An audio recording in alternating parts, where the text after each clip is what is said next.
Hola, es un gusto estar aquí con ustedes. Me da muchísimo gusto tener a Gloria aquí conmigo. En verdad te agradezco mucho, Gloria. Bienvenida. Y pues ya ahorita ya estamos en Semana Santa, entonces ahorita todos es como que ponernos un poquito en ese estado de contemplación en nuestro Señor. Pues bienvenida, Gloria. Me da mucho gusto verte. No, al contrario, Gisela, gran oportunidad para volverlos a saludar, para desearles que todos estos días que son tan especiales para nuestra fe sean días de gracia y poder vivir y disfrutar el gozo de esta Pascua y todo lo correspondiente al tiempo de la Pascua. Muchísimas gracias, Gloria. Sí, adelante, Gloria. Bienvenida. Muchas gracias. Bueno, ¿tú me podías platicar un poquito del Buen Pastor? Es un tema amplísimo. Es un tema que está llena de detalles, llena de riqueza en contenido, en significado, en símbolos. Y el buen pastor, podríamos decir, este pasaje, yo soy el buen pastor, si lo tomamos del Evangelio de San Juan, que va a ser una de las lecturas que vamos a escuchar para el tiempo de la Pascua, tiene el trasfondo en el Evangelio de San Juan, en el capítulo 9, si lo recordamos un poquito, de ese hombre nacido ciego. Nuestro Señor lo sana, precipitando esa controversia con los fariseos, quienes se negaron a creer que Jesús había hecho este milagro e intentaron desacreditarle. Platico esto como un contexto, puesto que lo vamos a encontrar en un capítulo anterior, en el capítulo 9. Posterior a esto, entramos al capítulo 10, donde vamos a encontrar muchas metáforas. Las metáforas, dijéramos, pastoriles, ¿no? Las ovejas, los pastores, la puerta de las ovejas, identificándose también como la primera puerta de las ovejas y luego como el buen pastor, que a su vez contrasta con los ladrones, con los bandidos, con aquellos que no entran por estas puertas, que son desconocidos o que se rehúsan a ser parte del rebaño. Nos va también a presentar la diferencia del pastor que es asalariado, aquel cuya única preocupación es su propio bienestar personal. Este tipo de imágenes negativas dentro de un pasaje que siempre es inspirador, y vamos a hablar de eso. Particularmente me voy a enfocar en unos momentos más a ciertas líneas en una de las citas referidas como buen pastor. Bueno, pues estos puntos negativos, ladrones, bandidos, desconocidos, son metáforas que en aquel entonces podían encubrir a los fariseos que justamente, retomando el contexto del Evangelio de San Juan, están cuestionando sobre la sanación de este hombre ciego, pero que en realidad revela la falta de cuidado, la falta de caridad que ellos tenían para con la grey. Yo soy el buen pastor, nos dice el Evangelio de San Juan en el capítulo 10, a partir del versículo 11 al 13. Yo soy, que viene de una palabra griega, egoína y mí, y el buen de kalos. Quiero referirme a estos dos términos porque yo soy. Es una frase importante en el Evangelio de San Juan. Yo soy el que hablo, lo escucharemos en el capítulo 4. Yo soy el pan de vida en el capítulo 6. Yo soy el pan vivo en el capítulo 6 también. Yo soy la luz del mundo, yo soy la puerta, yo soy la resurrección y la vida. Yo soy el camino, la verdad y la vida. Pero este término también está relacionado con ese encuentro que vemos en el libro del Éxodo con Moisés. Y lo vamos a encontrar también en Isaías, en el capítulo 40, cuando utiliza una y otra vez la frase yo soy, es decir, el nombre de Dios. Para este evangelio, para San Juan, esta es una frase importante, es un centro distintivo del lenguaje en la revelación del cuarto evangelio. Ahora, el otro término al que me quiero referir, y estoy haciendo un poquitito de contexto, es kalos. Yo soy el buen pastor. Buen, considerado su raíz griega, que significa, que es kalos. Pero este término tiene dos significados. Cuando hablamos de buen, podemos referirnos de agatos, que simplemente describe como una buena calidad moral, la buena calidad moral de algo, de una cosa, o el kalos, que significa que una persona no solo es buena, sino que en ella está su bondad, que existe una calidad cariñosa, amable, atractiva, haciéndola inclusive como algo maravilloso. Por eso hay algunos comentaristas han hecho esta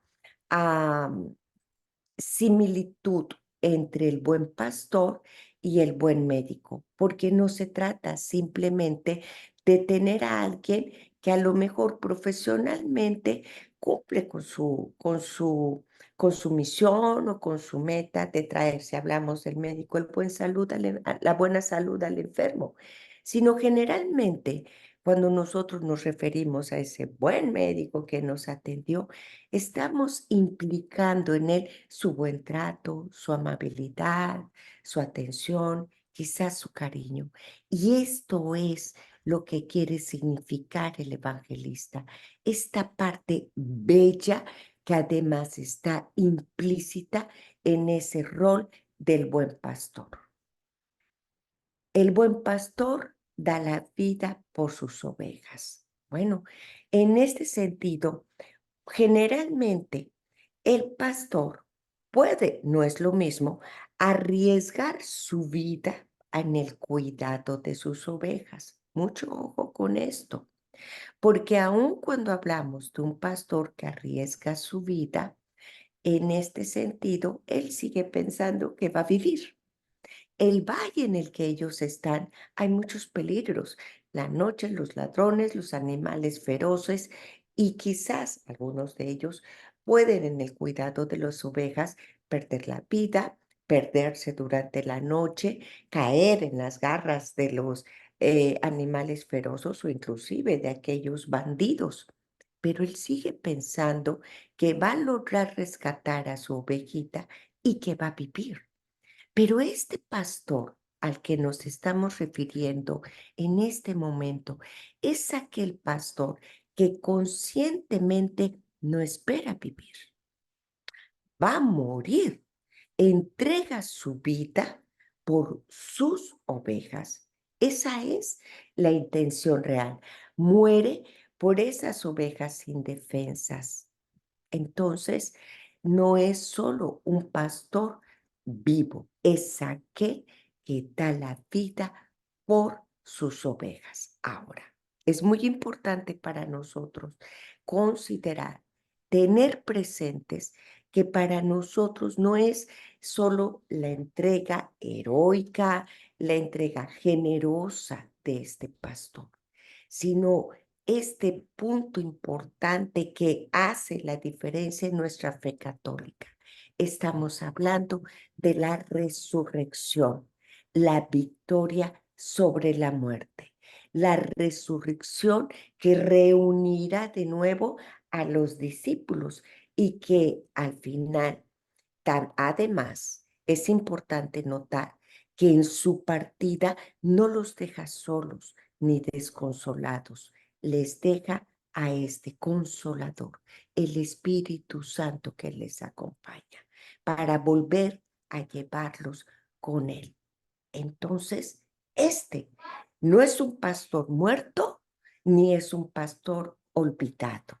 En otras palabras, no es un Señor ausente. Ah, más que el asalariado, el pastor va a mirar como su meta el cuidado delicado de las ovejas. El asalariado, o quizás mercenario, si tú así lo quieres mencionar, su única preocupación es su paga. No siente afecto por las ovejas, no siente ninguna responsabilidad por ellas, aunque en sí su misión debiera de cuidarlas, pero lo va a hacer sin correr riesgos y lo va a hacer hasta que llegue la mejor oferta. Hay una gran diferencia entre el asalariado y el cuidado de las ovejas del pastor al que dignamente nos queremos referir en esta tarde. Esto es una lección para todos nosotros, porque porque no basta los ademanes para ser cristiano. Cristo, más que recitaciones, quiere nuestros corazones. Cuando nosotros vamos a la carta de las 7 iglesias, Jesús advierte a la iglesia de la Odisea: yo conozco tus obras, que ni eres frío ni caliente.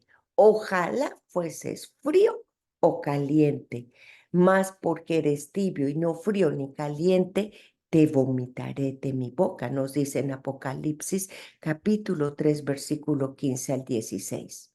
Palabras fuertes. Y la razón es simple.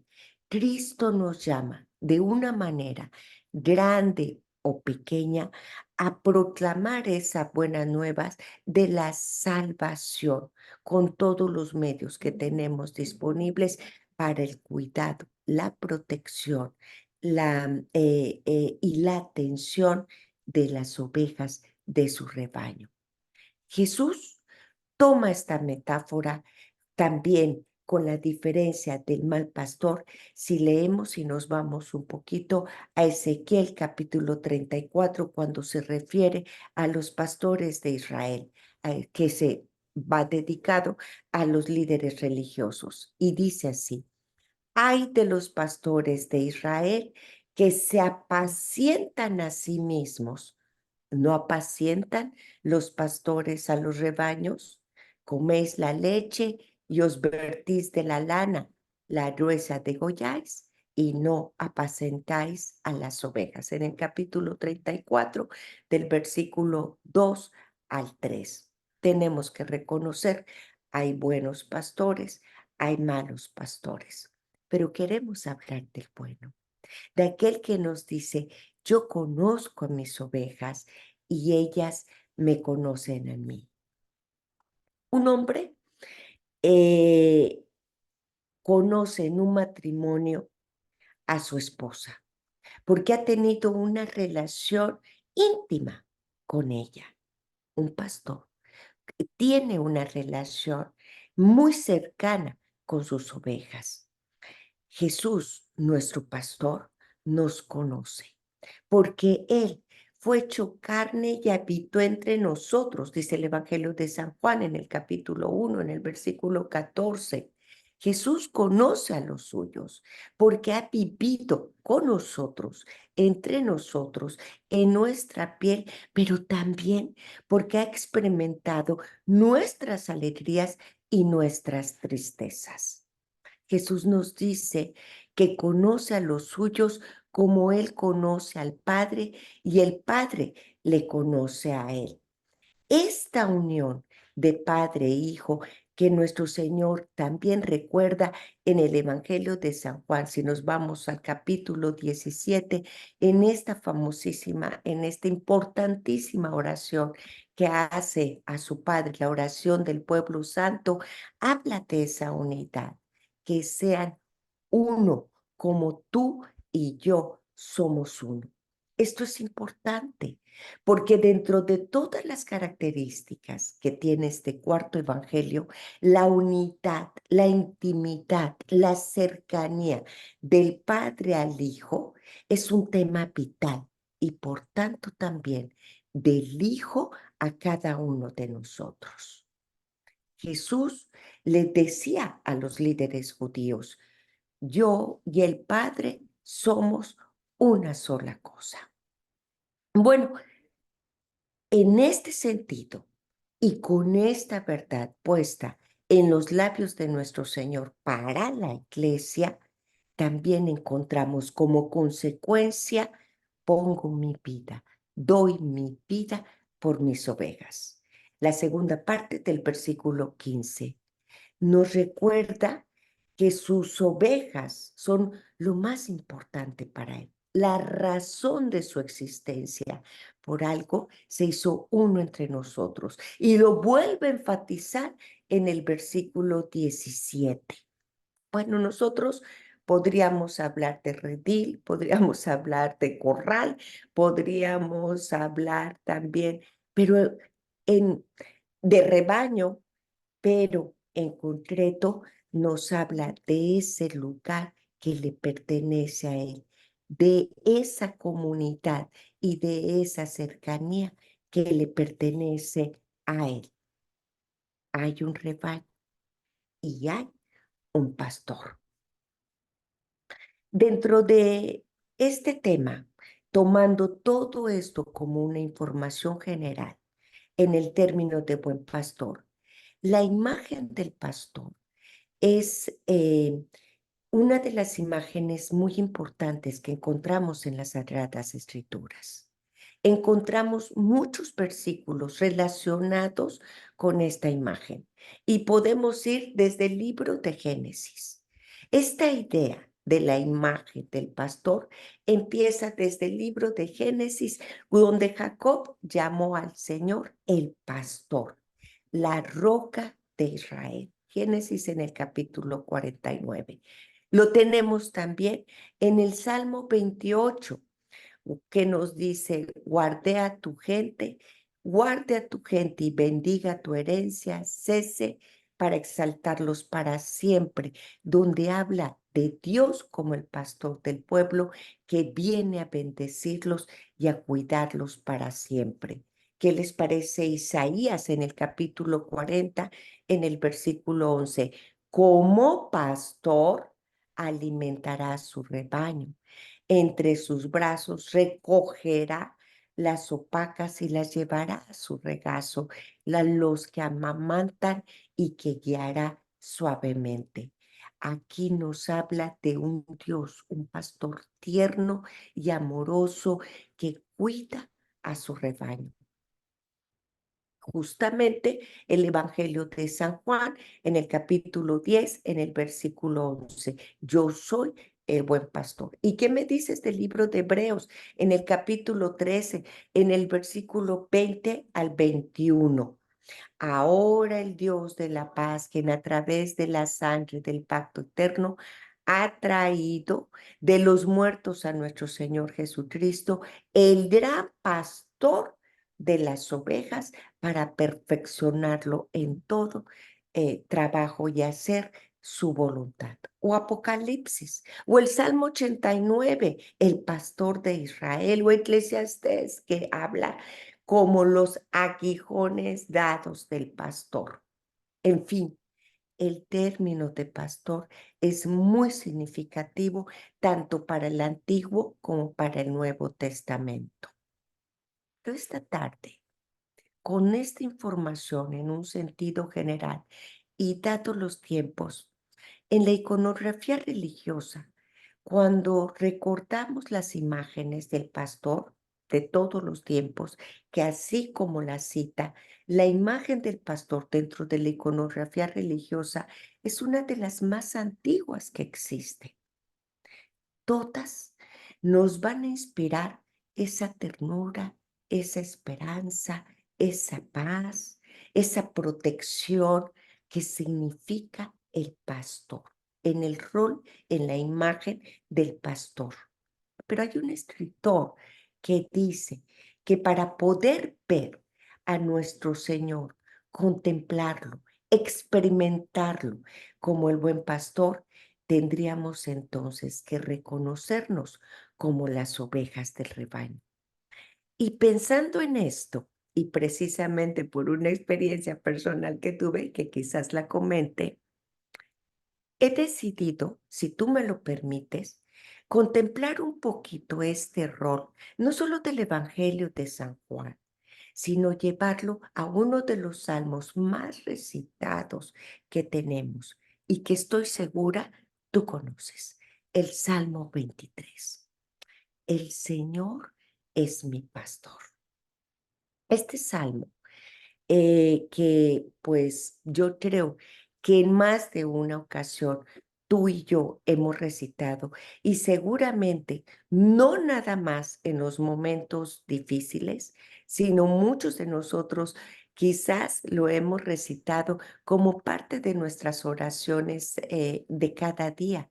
O quizás lo hemos recitado simplemente por el hecho de sentirnos guiados y acompañados. El Señor es mi pastor. Quiero referirme un poquito a las líneas de este salmo. Vamos a recordarlo. En verdes pastos me hace descansar. Junto a aguas de reposo me conduce y reconforta mi alma. Por el camino del bueno me dirige, por amor de su nombre. Aunque pase por el valle de sombra de muerte, no temeré ningún mal, porque tú estás conmigo. Tu vara y tu callado me infunden aliento. Tú preparas a la mesa delante de mí en presencia de mis enemigos. Has ungido mi cabeza con aceite y rellenas mi copa. Irán conmigo la dicha y tu favor mientras dure mi vida. Mi mansión será la casa del Señor por largos días.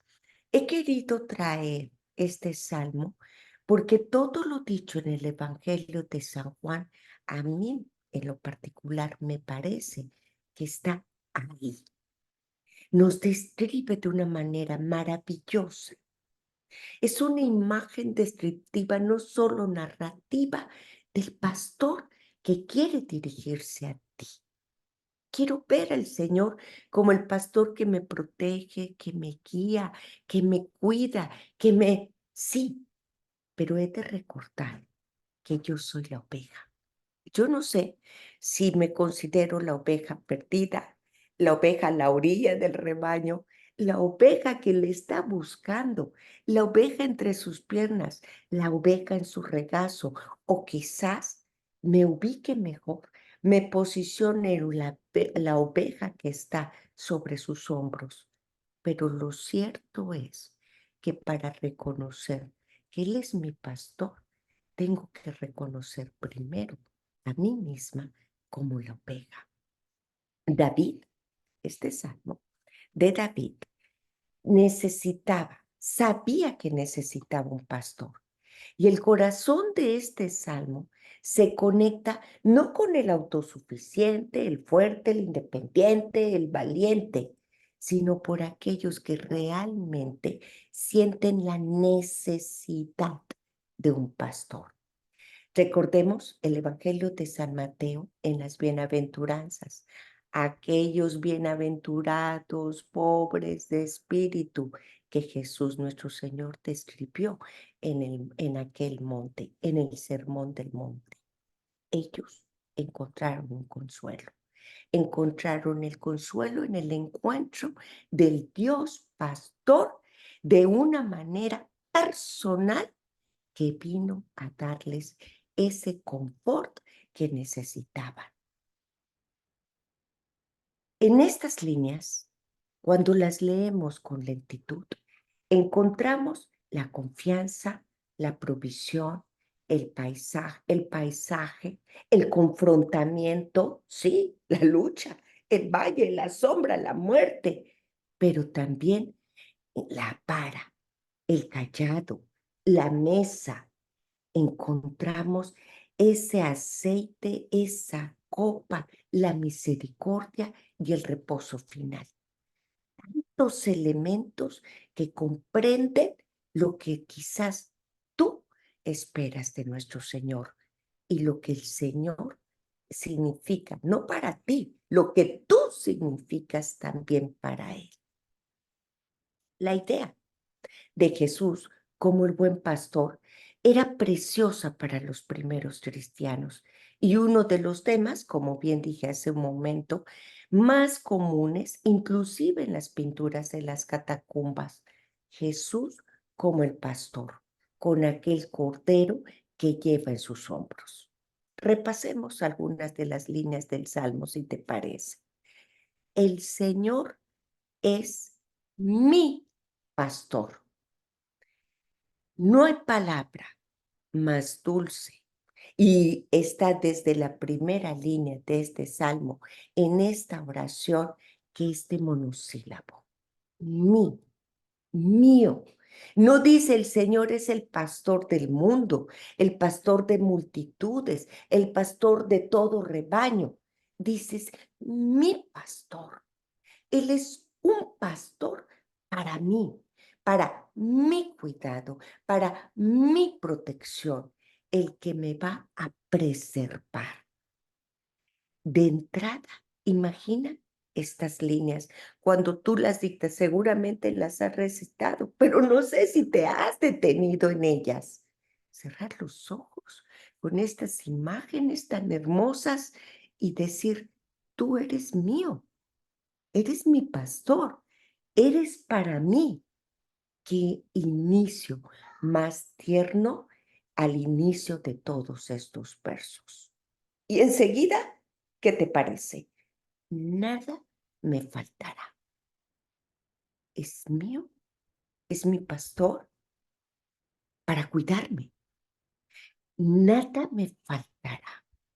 El acto de confianza que abre en tu corazón para hacerte merecedor de todas esas gracias y todo lo que este pastor tiene para ti y para su rebaño.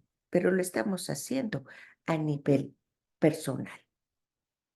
El verdes pastos me hace descansar, junto a aguas de reposo me conduce, reconforta y restaura mi alma, por el camino del bueno me dirige, por amor de su nombre. Aunque pase por el valle de la sombra de muerte, algunas personas dicen quebradas obscuras, no temeré mal alguno, porque tú estás conmigo, tu vara y tu cayado me infunden aliento y me protegen. Cuando empezamos a leer, llegamos a estos versículos, el versículo 4, por ejemplo, encontramos la primera confrontación, la primera nota negra, la primera nota oscura. En medio de esas palabras alentadoras de David, usa estas palabras fuertes para describir algún tipo de experiencia negativa. Quizás la frase pueda sonar imprecisa, pero tiene sentido. La sombra de la muerte. Pudiera parecer, no la muerte en sí. Él sabía que había a su alrededor muchos peligros en la historia como pastor, pero pudiera ser un mal definitivo o una derrota. Sin embargo, si tú notas en los versos, no detiene el camino. Él sigue caminando por el valle, más que por el valle, dice, pasa a través del valle. Si lo pensamos, la sombra no puede detener el camino de un hombre. Cualquier sombra que pudiera existir en tu vida, cualquier conflicto, cualquier obstáculo, cualquier complicación, hey, tú tienes un pastor y no puede detenerte la sombra. No hay sombra que detiene a un hombre. Notemos que la presencia del pastor no elimina la presencia del mal. Sin embargo, sí elimina el temor al mal. ¿Y sabes por qué?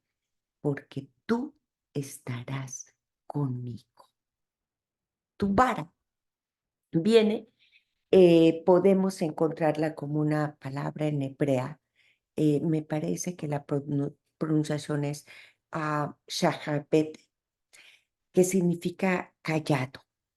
Y callado, el Mishaina, es como un bastón. Entonces, la vara y el cayado eran instrumentos usados por el pastor. Un bastón resistente utilizado para guiar suavemente a las ovejitas, a los corderos, quizás para protegerlos de algunos depredadores. Pero también se habla de un instrumento con una doble función. Eh, el palo y el cayado, que es el soporte para caminar, pero también como el arma que implementa el pastor para poder defenderse e inclusive para poder tener el control del rebaño. Hay un escritor por ahí que dice que la vara y el cayado parecen ser los dos nombres de un instrumento que realmente se utilizaba para poder, en pocas palabras, dirigir a las ovejas. Este pastor quiere dirigirte y nos da una lección, la guía, la dirección, pero también la protección, la defensa. Vemos en él ternura y poder, como me hace recordar las bodas de Cana. La ternura, la necesidad a la que va a responder, pero el poder en el milagro, el agua que se convierte en el vino. No, esto nos ayuda a inspirar esa confianza de tú estarás conmigo. Pasaré por esa sombra, pasaré por ese valle tenebroso o ese valle de muerte o quebradizo, pero tú estás conmigo, no temeré. Los riesgos en esos valles podría ser los precipicios, hablábamos de los ladrones, hablábamos de los animales, ¿sí? Sin embargo, las ovejas caminarán siempre acompañadas de ese pastor que irá a su lado hasta llevarlos a su descanso. Entonces, el valle, la sombra y la muerte, que tiene una tonalidad totalmente diferente al pasto verde, al agua, al paisaje, al final la promesa está ahí. Y esto es interesante, porque cuando tú lees el Salmo, te vas a dar cuenta que todo el Salmo es como una promesa tras otra promesa. Tú prepararás la mesa delante de mí, en presencia de mis enemigos. Has ungido mi cabeza con aceite y mi copa está rebosando. La mesa significa generosidad. Delante de significa la conexión personal, este cuidado de este anfitrión, a pesar de aquellos que pudieran ser los enemigos, a pesar de aquello que pudiera ser la situación de conflicto. Pero en medio de la guerra hay un autor que hace esta similitud. Dice, cuando un soldado está en presencia de sus enemigos, si come algo, va a tomar una comida apresurada y se apresura para salir a la batalla.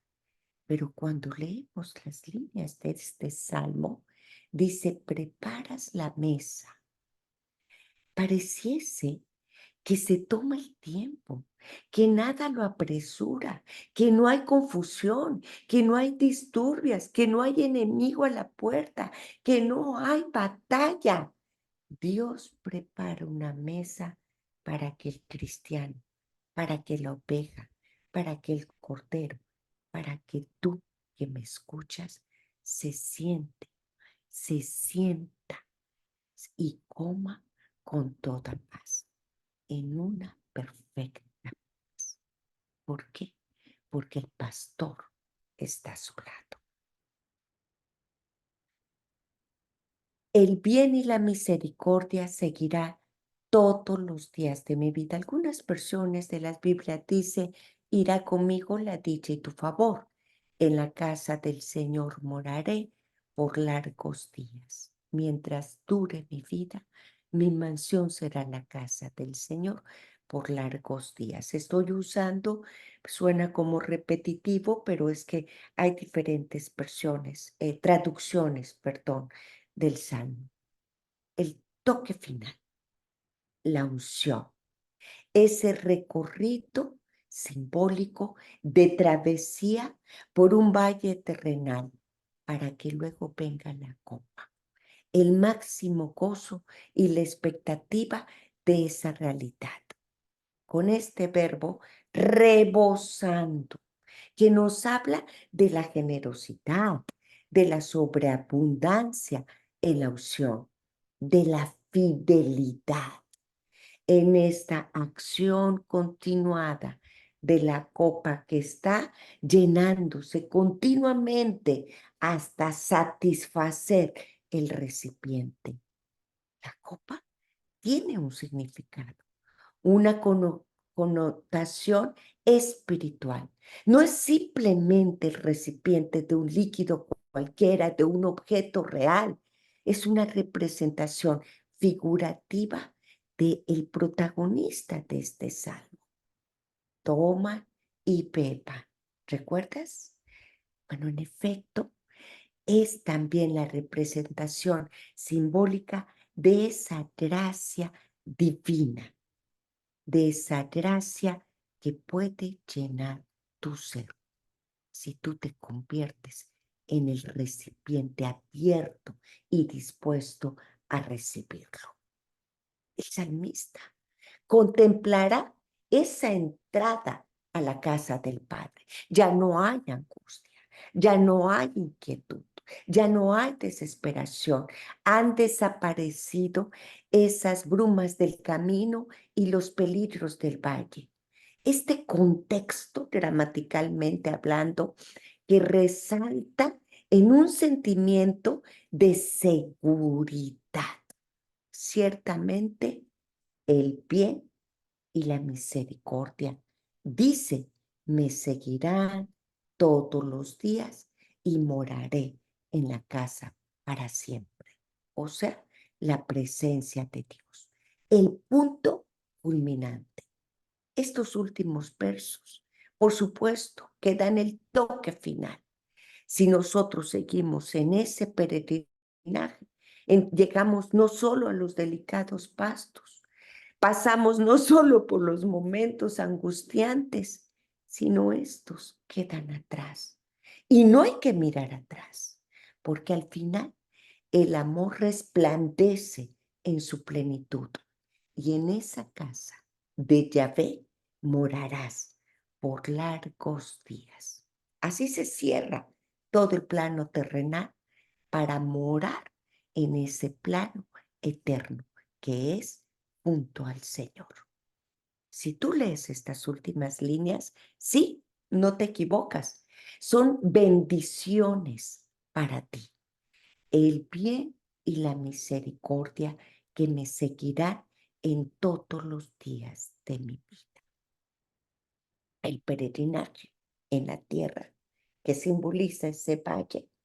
Queremos que esté lleno de la misericordia de Dios, que es la particular gracia de nuestro Señor para ti y para mí. Y entonces así disfrutar de su presencia para los tiempos finales. En el Antiguo Testamento, en el mundo de ese testamento, comer y beber en la mesa creaba un vínculo de lealtad mutua. Era inclusive como un gesto o un paso para llegar a un pacto. Entonces, ser invitado de Dios es ser más que un conocido, un invitado para un día. ¿Un día cuál? El que vivas con Él. Nos está invitando. Bueno, en medio de este salmo, les decía, muchos de los verbos están en tiempo futuro. No sé si lo notas. Habitaré, nada me faltará. Bueno, es que cada verso parece una promesa. Y aunque lo encuentres en tiempo presente, entonces todavía más a tu favor. Es una promesa que tú puedes acreditar hoy, ahorita, en tu presente. Ese Señor, el eterno presente, que hoy a ti te lo promete. Y no solo para hoy, sino para todos los días de tu vida. ¿Quieres escuchar esas promesas concretas que están en este salmo? Nada me faltará o nada me falta. A veces nos fijamos en tantos vacíos y carencias, pero lo que nos falta es esta presencia divina. Segunda promesa, me hará descansar. Él no nos promete un descanso de un momento. Quizás ese descanso que viene después de una dura batalla, después de una lucha constante, después de un vacío interior, después de un momento de angustia. El mejor descanso que tú y yo podemos tener es ese descanso en el Señor, donde sabes está tu refugio y tu fortaleza. Es la paz de tu alma. Tercera promesa, me pastoreará. Dios promete, y lo dice el salmista, estar junto a nosotros. Un pastor que está junto a su cordero, junto a su oveja, está, ¿qué? Pastoreando. Cuarta promesa, confortará mi alma. Él es el único que puede confortarte para tus momentos de angustia, de tristeza o simple debilidad. Quinta promesa, me guiará por sendas de justicia. Para algunos autores, esta palabra nos habla de esa calidad moral. Bueno, sendas seguras, sendas donde no te lastimarán ni lastimarás a otros. El Señor nos guiará usando su palabra para que podamos hacer también de nuestra vida una vida justa para los demás, los que están cerca o los que están lejos de nosotros, simplemente dentro de nuestra comunidad. Sexta promesa, no tendré temor. Si tu pastor te promete estar contigo, ¿qué razón más poderosa por la cual no debemos de temer? Sino al contrario, debiéramos de estar buscando, como las ovejas, continuamente su presencia. Podemos a lo mejor estar en medio de una densa y peligrosa tiniebla, pero Él estará ahí, infundiendo protección, seguridad, valor y confianza. Séptima promesa, su vara y su callado. No solo es ese bastón que da los pasos, la guía, sino también la defensa en un solo instrumento para cuidarte a ti y permanecer en un camino correcto. Prepara la mesa delante de mí. Esta es la octava promesa. Nos promete el alimento, la providencia. Este alimento, más que solo el pan de cada día, es su palabra. La palabra que no pasará, la palabra que se cumplirá. Aquel que no olvida ni olvidará jamás la promesa para ti, la palabra que es más dulce que la miel. Con ello, prepara tu mesa para que se cumplan las bodas del Cordero con la iglesia y entonces el enemigo caiga a sus pies. Novena promesa, ungirá con aceite tu cabeza. Esta es una costumbre. Así el Señor promete ungir nuestras vidas con el Espíritu Santo cada día para ser renovados y revestidos y que nuestro camino sea siempre hacia la patria celestial. 10ª promesa. Llenará mi copa hasta rebosar. Promete llenar tu copa. No sé qué vacíos hay en tu vida, qué cansancios tengas, qué debilidades tengas. Así recordábamos la boda de Caná, ¿verdad? Ante la necesidad, actuó. ¿Por qué no lo hará contigo? En tu necesidad, en tu sed, en tu hambre, en quizás ese momento amargo o agrio. Permitir que la dulce, suave miel repose en ti. La presencia del pastor, todo amor, tierno y dulce, que está a tu lado. Pero la gracia hoy de su presencia a través del Espíritu Santo. El amor, el consolador, la armonía, la paz, el perdón. ¿Cuántos regalos no tiene? Y todos dulces para la oveja dispuesta a recibirlo. 11ª promesa. El bien y la misericordia me seguirán toda mi vida. El salmista hace suya esta promesa. Deja a Dios como su pastor y de esa manera la misericordia no se aparta de él mientras dura su vida en la tierra. La 12ª. En la casa de Yahvé morará por largos tiempos, por largos días. En la casa de Yahvé moraré todos los días. Hay muchas traducciones, pero al final termina con esta promesa. Tu camino después de este valle estará en tu casa, la casa del Padre.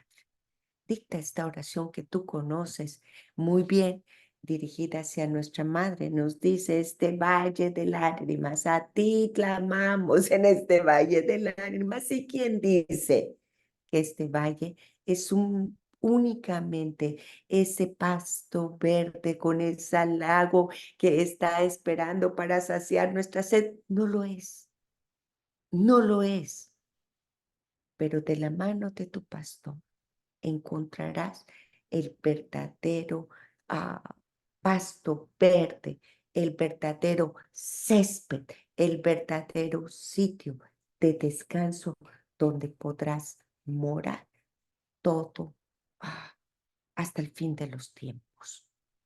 Dice Apocalipsis en el capítulo 21, en el versículo 3, he aquí el tabernáculo de Dios con los hombres.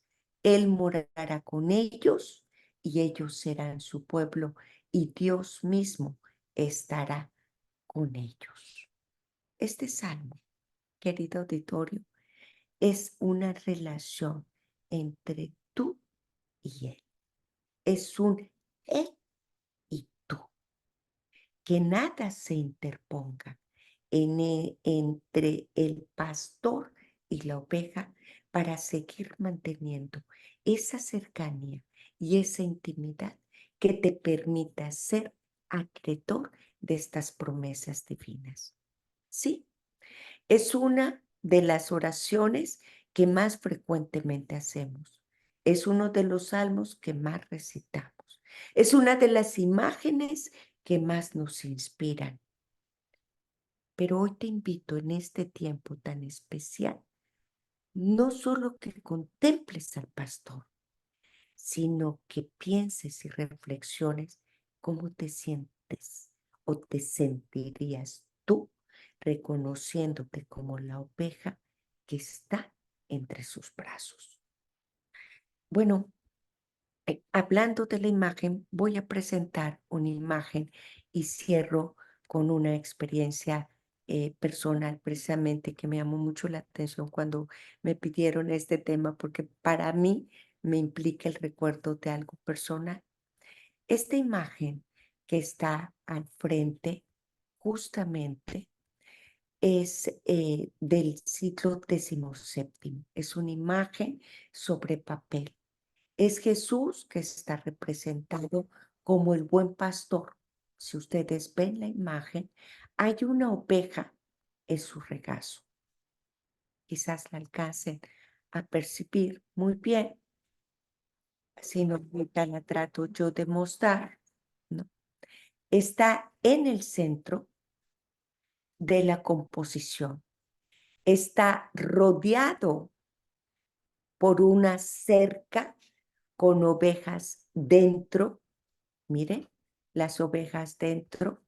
Está ayudado, si ustedes lo ven, por los ángeles.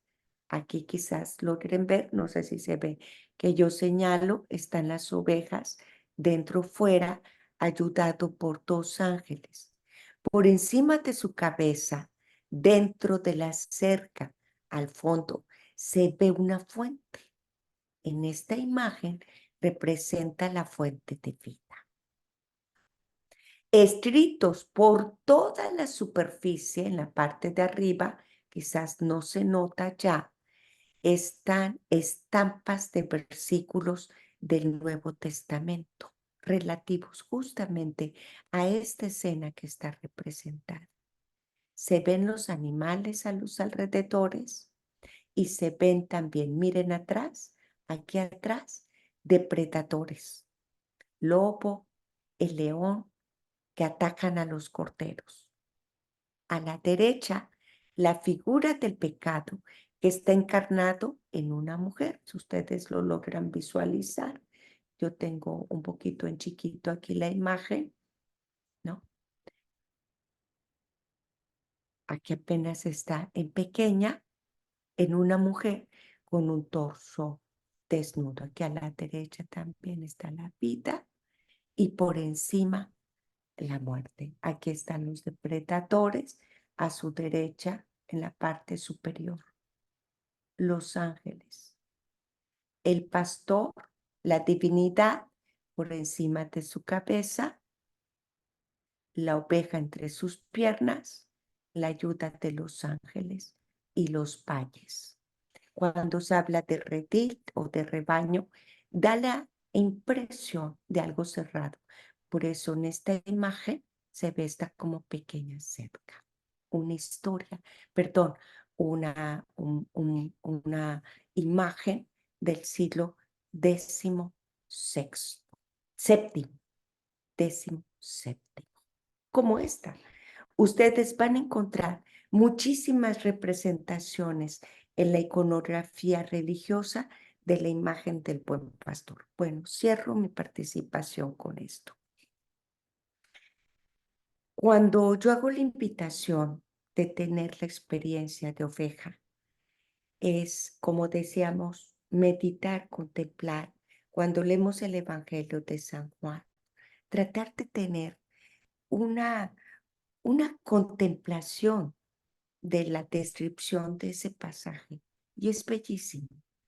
Pero cuando tú lo unes a este salmo y no solo tratas de mirar al pastor, sino tener la experiencia de ser oveja, puedo decirte que tienes la experiencia del amor en los brazos de aquel que no te deja, en los brazos de aquel que no te deja. Sea que te ponga en sus piernas, sea que te guarde en su regazo, sea que te tenga en sus hombros. Lo cierto es que te guarda con mucha intimidad. Bueno, yo hice en uno de los viajes, entrando al campo de los pastores, precisamente es común encontrar a pequeños palestinos con corderitos para que los peregrinos tengan la experiencia de cargar un cordero en sus brazos. Iba yo a poner la foto que me tomaron, pero la verdad me dio pena. Entonces es parte de las experiencias de los peregrinos cuando van al campo de los pastores allá en Israel.